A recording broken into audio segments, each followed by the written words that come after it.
Sebuah narasi yang mengklaim tepung terigu dapat menyembuhkan luka bakar beredar di media sosial. Dikutip dari kompas.com, dalam narasinya, pengunggah menyebut informasi mengenai khasiat tepung terigu itu berasal dari seorang veteran tentara Vietnam. Untuk menyembuhkan luka bakar, cukup memasukkan anggota tubuh yang terluka ke dalam terigu selama kurang lebih 10 menit. Dari hasil penelusuran tim cek fakta kompas.com, informasi tersebut tidaklah benar atau hoax.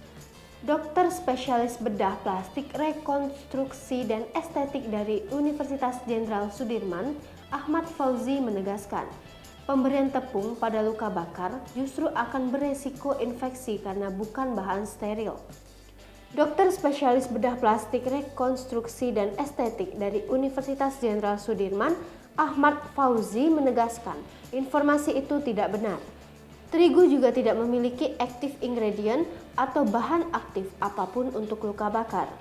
Tepung terigu justru sangat berpotensi mencemari luka, membuat kontaminan ukuran sangat kecil yang sulit dibersihkan, kata Fauzi saat dikonfirmasi kompas.com Sabtu 23 Oktober 2021.